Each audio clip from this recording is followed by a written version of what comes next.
Emmanuel Macron est à l'Élysée où il va finaliser dans les prochaines heures ses vœux aux Français. Allocution à suivre ce soir à 20h sur Europe 1. Cette prise de parole constitue le coup d'envoi du réveillon de la Saint-Sylvestre.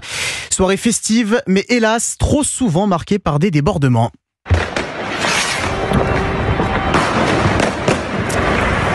Un petit aperçu d'une soirée du Nouvel An dans un quartier sensible de Strasbourg. L'année dernière, 490 interpellations et 690 véhicules incendiés ont été recensés dans la nuit du 31 décembre au 1er janvier. Cette année, dispositif renforcé, 100 000 policiers et gendarmes mobilisés sur tout le territoire. Attention toute particulière concernant les jeunes délinquants, Jean-Baptiste Marty.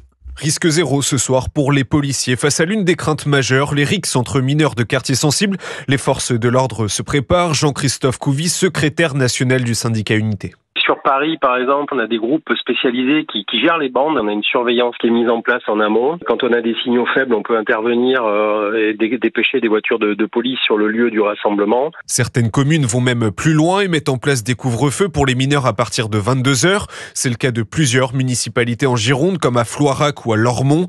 Une mesure efficace, selon Jean-Christophe Couvi. Ça nous donne une base de travail, en fait. Dès lors que vous avez un arrêté pour contrôler des individus, vous appuyez sur cet arrêté. Ils sont mineurs, bingo, vous allez les ramener ou appeler effectivement les parents pour qu'ils viennent les chercher. Et derrière, il y aura des amendes. À travers ces mesures, il s'agit aussi d'éviter les actes de vandalisme comme les voitures brûlées. C'est pourquoi certaines municipalités ont fait le choix d'interdire la vente de carburant dans des bidons. Pareil pour les mortiers, interdits par certaines préfectures comme à Marseille. Et cela jusqu'au 2 janvier inclus. Jean-Baptiste Marty, journaliste police-justice à la rédaction d'Europe 1.